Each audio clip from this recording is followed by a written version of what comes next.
बिस्मिल्लाहिर्रहमानिर्रहीम अस्सलामुअलैकुम। अमेरिका के इलेक्शन की सूरत हाल इतनी ज़बरदस्त और इंटरटेनिंग हो चुकी है कि अभी आप देखिए, आपकी स्क्रीन पर ये वोट्स चल रहे हैं। अभी सिर्फ इतने वोट्स काउंट हुए हैं कुछ स्टेट्स के, और ट्रंप ने आकर विक्ट्री का ऐलान कर दिया है। ट्रंप ने आकर कह दिया है कि मैं इलेक्शन जीत चुका हूँ, रिजल्ट्स मेरे हक में आ रहे हैं, और अगर अब रिजल्ट बदलने की कोशिश की गई तो ये फ्रॉड होगा। मैं सुप्रीम कोर्ट जाऊंगा और सड़कों पर आ जाऊंगा अगर किसी ने मुझे इलेक्शन हरवाने की कोशिश की। इतना बड़ा बयान ट्रंप ने आकर दिया। उधर जो बाइडेन इंतजार कर रहा था कि ये सूरत हाल पेश आए और मैं विक्ट्री स्पीच करूं, लेकिन ट्रंप ने उससे पहले ही आकर कर दिया। और सारे मीडिया पर आप देखेंगे तो जो बाइडेन को वो आगे खड़ा किया हुआ है कि जो बाइडेन जीत रहे हैं, लेकिन ट्रंप ने कहा उन्होंने जीत लिया। और साथ ही उस शख्स ने कहा, मजीद डिस्कस करने से पहले इस वीडियो को लाइक करें, हकीकत टीवी को सब्सक्राइब करें और बेल आइकन पर जरूर क्लिक करें। कि एक चीज ध्यान में रखिएगा, अब अगर इलेक्शन की वोटिंग काउंट होने के बाद किसी ने वोट कास्ट किया, ना मैं मानूंगा इसको और ना ही मैं किसी को मानने दूंगा। असल में ट्रंप ने काम यह किया है, उसको अंदाजा ये हो चला है कि एस्टैब्लिशमेंट और वहां की डीप स्टेट पूरी तरह ट्रंप को हरवाने के लिए तैयार है, और इसी तरह उसने वो काम किया है जो अमेरिका दूसरे मुल्कों में करवाता था। आप देखिए, उसके बाद माइक पेंस आता है और आकर तालियां बजाता है, ट्रंप को मुबारकबाद देता है और कहता है कि आपने विक्ट्री ले ली, जबरदस्त है। और इवन के पूरे का पूरा मीडिया हैरान है। ये अमेरिका की तारीख में पहली मर्तबा ऐसा हुआ है कि किसी प्रेसिडेंट ने आकर पहले ऐलान कर दिया कि मैं तो इलेक्शन जीत चुका हूं, अब जो रिजल्ट आएगा वो फ्रॉड होगा, और अगर वो मेरे खिलाफ आता है तो मैं इसको नहीं मानूंगा। आप ये देखिए इस वक्त सूरत हाल क्या है। नवाज शरीफ के वक्त क्या हुआ था 2013 में, जब आप पहले विक्ट्री स्पीच एक दफा कर देते, जो पहले आकर कर देता उसका पलड़ा हमेशा भारी रहता है। जब नवाज शरीफ ने स्पीच की तो उस वक्त इमरान खान अयाज सादिक से NA 122 के अंदर जीत रहे थे और अच्छी खासी लीड से जीत रहे थे। लेकिन नवाज शरीफ की स्पीच करने के बाद अचानक से रिजल्ट बदले और फिर वो हारना शुरू हो गई। ये 2013 की बात है।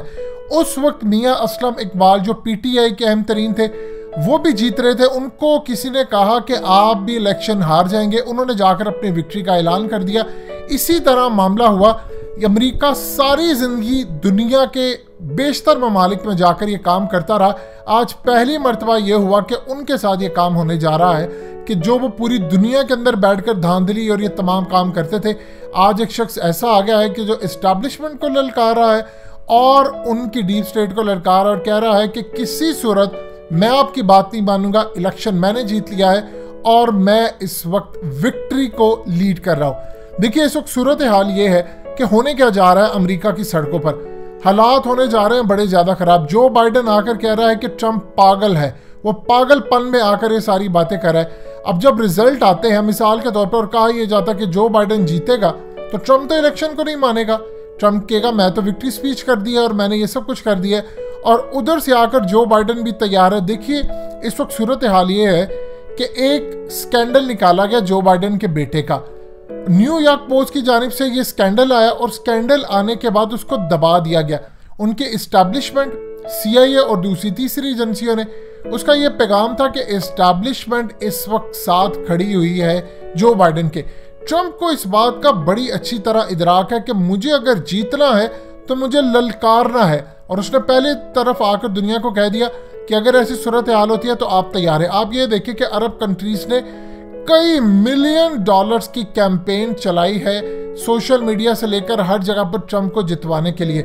हकीकत टीवी का news channel science and health launch कर दिया गया है। कंप्लीट वीडियो देखकर नीचे डिस्क्रिप्शन में लिंक दिया गया है, इसको जरूर सब्सक्राइब कीजिए और हकीकत टीवी का साथ दें। शुक्रिया। क्योंकि उनके लिए जो बाइडेन इतना मुश्किल है डील करना।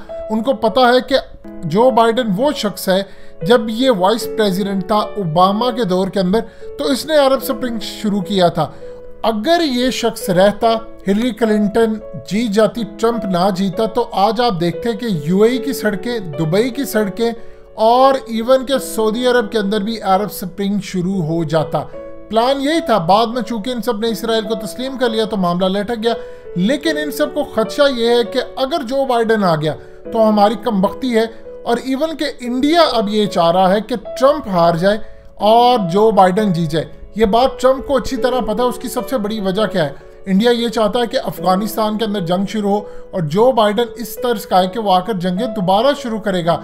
अगर अफगानिस्तान में जंग शुरू होती है तो याद रखिएगा फिर पाकिस्तान के लिए हालात ख़राब होंगे, हमारे लिए मामला बहुत ज़्यादा ख़राब होंगे। अगर आप पूछें कि पाकिस्तान के लिए फ़ायदेमंद क्या है, पाकिस्तानी कौम शायद ये सोच रही है कि जो बाइडन जीतेगा तो फ़ायदा होगा। देखिए, ट्रंप जीतेगा तो उसका एक चीज़ होगी कि अमेरिका के अंदर जो इस्टेब्लिशमेंट के खिलाफ खड़ा होने वाला शख्स है वो ट्रंप खड़ा होगा, और इस्टेब्लिशमेंट को चाहिए लड़ाई, चाहे वो पाकिस्तान के साथ हो या किसी और के साथ। अब अगर हालात ख़राब होते हैं तो ये ट्रंप को रास्ते से हटा देंगे। ट्रंप की जान को इतना खदशा है कि आने वाले दिनों में आपको अमेरिका के अंदर फसादात फूटते हुए नजर आएंगे, इनके हालात ख़राब होते हुए नजर आएंगे, जो पूरी दुनिया के साथ इन्होंने किया ये होते हुए नजर आएंगे। ट्रंप को आसानी से अगर ये रास्ते से हटा देते हैं तो फिर उसके बाद आप सोच लीजिए पूरे मुल्क के अंदर अनार्की क्या होगी। ये जो बाइडन को आसानी से फिर ला सकते हैं। सो इस सूरत हाल के अंदर आपको एक चीज़ अच्छी तरह समझनी है कि ट्रंप अगर मुकाबला किया जाए जो बाइडन के साथ तो पाकिस्तान के हक में ट्रंप बेहतर है, जबकि जो बाइडन का अगर मुकाबला किया जाए तो जो बाइडन की जो पॉलिसी है वो जंगों की है और दुनिया के अंदर उसने आकर नई जंगें शुरू करनी है। ट्रंप का एजेंडा ये है कि जो बाइडन किसी तरह ना जीते, क्योंकि इंडिया भी इस वक्त सपोर्ट कर रहा है बैक एंड पर जो बाइडन को, और जो बाइडन को सपोर्ट करने का मतलब है कमला हारिस जो उसकी वाइस प्रेसिडेंट है वो अगले इंतखाबात के अंदर जीत सकती है 2024 में, और 2024 के अंदर जीतने का मतलब है कि इंडिया अमेरिका के अंदर डोमिनेट कर सकता है। तो लिहाजा इस सूरत हाल के अंदर कंप्लीटली हालात खराब होने का खदशा है। अब ट्रंप के बाद आप देखेंगे कि मीडिया के ऊपर एक नई कैंपेन शुरू हो गई। जो बाइडन आने वाला है उसने आकर ऐलान करना है कि मैं ट्रंप की इस बात को नहीं मानता। अब आप ये देखिए कि ट्रंप ने बहुत सारी स्टेट्स का नाम लिया है कि यहाँ से हम जीत रहे हैं, मेरी इतनी लीड है, फलानी जगह से मेरी इतनी लीड है, फलानी से इतनी लीड है। अब असल सूरत हाल ये है कि आप जब इलेक्शन में देखते हैं तो किसी जगह पर किसी इलाके के अंदर किसी के वोट ज़्यादा होते हैं। अब अगर किसी स्टेट के अंदर ट्रंप जो दावा कर रहा है कि मैं यहाँ से जीत रहा हूँ, फलानी जगह से जीत रहा हूँ, अगर वहां से ट्रंप को हारने की खबर मिलती है तो वो तो ओपनली कहेगा मैं तो इन इंतखाबात को मानता ही नहीं, और उसके पास प्रेसिडेंशियल इस वक्त पावर्स है। वो चाहे तो वो फौज को हुक्म दे दे कि यहाँ से जाकर इसको पकड़ लो, इसको जाकर इसको पकड़ लो। अगर कोई इसकी बात ना माने तो आप सोच लीजिए फिर बगावत के लेवल क्या होगा। लिहाजा अमेरिका के अंदर आप तैयार रहें, क्योंकि रिपब्लिकन पार्टीज के पास बहुत ज़्यादा तादाद में असलहा है, रिपब्लिकन पार्टीज के लोगों के पास बहुत ज़्यादा तैयारी करके वो बैठे हैं, क्योंकि जो बाइडन को सपोर्ट करने वाले ज़्यादातर वो लोग हैं जिन्होंने बैलेट के ज़रिए नहीं, उन्होंने डाक के जरिए अपना वोट कास्ट किया, क्योंकि ट्रंप कहता है कि कोरोना को तो वो मानता ही नहीं है। और पूरी दुनिया के अंदर आप जानते हैं जिस तरह उसने खुफिया ताकतों को ललकारा हुआ है, उसे सारी दुनिया के सामने आकर ये बात कही थी कि देखिए पाकिस्तान के हवाले से आप ये देखिए उसने क्या बात की कि उसामा का जो ड्रामा हुआ था हम उसको नहीं मानते। फिर उसके बाद उसने आके कहा कि कोरोना के मामले के ऊपर जो शख्स मरता है ये आम बीमारी से भी उसको कोरोना में डाल देते। यानी हर वो काम उसने करने की कोशिश की जो खुफिया ताकतें नहीं चाहती थी। अब आखिरी सीन क्या होता है? बिल्कुल कैनेडी की तरह हाल होता है। जब आप आखिरी ताकत आकर ललकारते हैं तो फिर आपको रास्ते से हटा दिया जाता है। कैनेडी ने क्या कहा था? कैनेडी ने कहा था कि इसराइल का बहुत ज़्यादा असर और रसूख है अमेरिका के अंदर, हमें सबसे पहले तो इनका बैंकिंग सिस्टम ख़त्म करना है। ये जितने सारे यहूदी हैं ये पूरा बैंकिंग निज़ाम चला रहे हैं, इनको हम फारिग करेंगे, अमेरिका के अंदर इसराइल की मुदाखलत कम होगी, फिर उसके बाद जाकर मामला होगा। और आज देख ले कैनेडी का नामो निशान नहीं। यही बात अब ट्रंप कर रहा है, ललकार रहा है वो उनके एस्टैब्लिशमेंट को, और उसको भी ये रास्ते से हटाने की पूरी कोशिश करेंगे। बड़ी इंटरेस्टिंग सूरत हाल पैदा होने वाली है। जो अमेरिका सारी जिंदगी दुनिया के साथ करता रहा अब उसके मुल्क में होने जा रहा है। दोस्तों, हकीकत टीवी को सब्सक्राइब करना मत भूलिए, वीडियो को लाइक करें, शेयर करें और कमेंट सेक्शन में अपनी राय का इजहार जरूर करें।